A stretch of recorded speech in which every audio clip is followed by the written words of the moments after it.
तस्वीरों में दिखाई दे रहा नजारा पलवल नेशनल हाईवे नंबर 2 स्थित बने एक फार्म का है, जहां पर ओबीसी मोर्चा के जिला स्तरीय कार्यकर्ता सम्मेलन का आयोजन किया जा रहा है। इस सम्मेलन में जिला के ओबीसी मोर्चा के सभी पदाधिकारियों एवं कार्यकर्ताओं ने भाग लिया।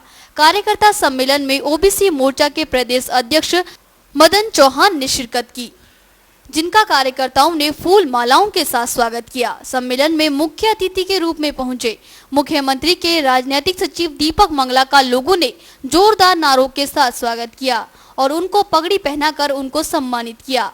कार्यक्रम में पहुंचे ओबीसी की प्रदेश सचिव उषा प्रियदर्शी ने कहा कि बीजेपी सरकार ने महिलाओं के उत्थान के लिए काम किया है। प्रधानमंत्री उज्ज्वला योजना भारत के गरीब परिवारों की महिलाओं के चेहरों पर खुशी लाने के उद्देश्य से केंद्र सरकार द्वारा 1 मई 2016 को उज्ज्वला योजना को शुरू किया गया था। इस योजना के अंतर्गत गरीब महिलाओं को मुफ्त एलपीजी गैस कनेक्शन दिए जा रहे हैं।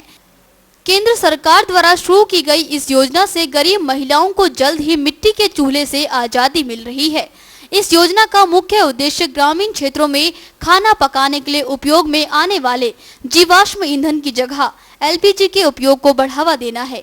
योजना का एक मुख्य उद्देश्य महिला सशक्तिकरण को बढ़ावा देना और उनकी सेहत की सुरक्षा करना भी है। गरीब परिवार की महिला सदस्यों को मुफ्त रसोई गैस कनेक्शन मुहैया कराने के लिए मंत्रिमंडल ने 8,000 करोड़ रुपए की योजना को मंजूरी दी है।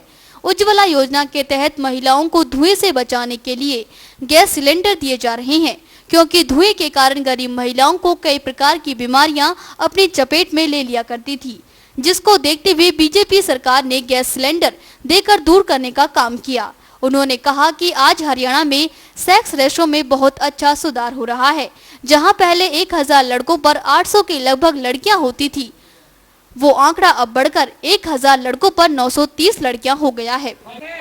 और ससुराल में जाकर ये देखती है कि यहाँ शौचालय नहीं है। साथियों, उस बहन ने क्या किया कि मैं ससुराल दोबारा तब आऊंगी जब यहाँ शौचालय बन जाएगा, उससे पहले मैं ससुराल नहीं आऊंगी। साथियों, उसके इस ऐलान पर शौचालय बनवाया गया और वो बहन उसके बाद ससुराल गई, अन्यथा उसने अपना रिश्ता तोड़ दिया था। तो ऐसी मेरी माताएं बहनें आगे आएं और अपने हित के लिए लड़ें, अपनी सोच को प्रबल करें। साथियों, मेरा निवेदन आग्रह है कि जो बेटियों को बचाएगा, उनका लालन पालन करेगा, उनको सम्मान की जिंदगी दिलाएगा, उनको पढ़ाए लिखाएगा, एक दिन ये बेटियां हर घर का नाम रोशन करेंगी और आपके मान को बढ़ाएंगी, कभी मान को नीचे नहीं आने देंगी। हम लोग गंदी मानसिकता के शिकार थे। हम लोग सोचा करते थे की प्राप्ति होगी। ये बहुत ही गंदी मानसिकता थी, बहुत छोटी मानसिकता थी। आपने देखा, जो एक दीपक माता पिता के लिए जला सकती है तो वो बेटी है। मैं किसी भाई की आलोचना नहीं कर रही हूँ, लेकिन कितनी ही वृद्धावस्था में माताएं और उनके पिताओं की आज जिंदगी इतनी दुर्लभ है कि उनको बुढ़ापे में वृद्ध आश्रम में जाकर सहारा लेना पड़ता है।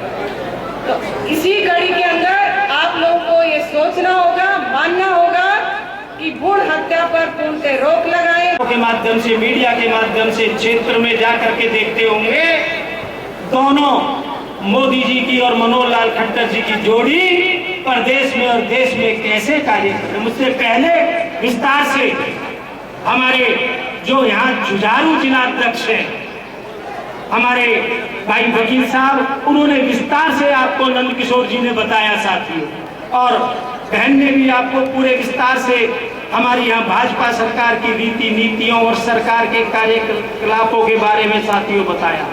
तो साथियों, मैं यह कहना चाहूंगा, आज समाज का कोई भी वर्ग हो, चाहे वो कर्मचारी है, चाहे वो मजदूर है, चाहे वो व्यापारी है, चाहे वो किसान है, सभी का समान रूप से विकास कार्य साथियों आज इस प्रदेश और केंद्र की सरकार साथियों कर रही है। साथियों, मैं यह कहना चाहूंगा, प्रधानमंत्री उज्ज्वला योजना के तहत अभी हमारे जितने भी गरीब परिवार हैं, उन महिलाओं को अभी गैस के सिलेंडर साथियों दिए जा रहे हैं। सारे प्रदेश को और सारे देश को धुआं मुक्त बनाया जा रहा है। ये साथियों कोई छोटा काम नहीं है।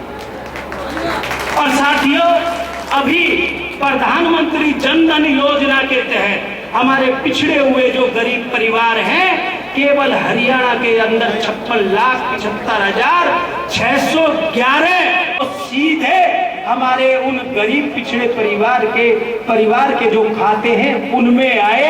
ऐसे सारे खाते बहुत बड़ी संख्या में साथियों हमारे इस हरियाणा के अंदर साथियों खोले गए।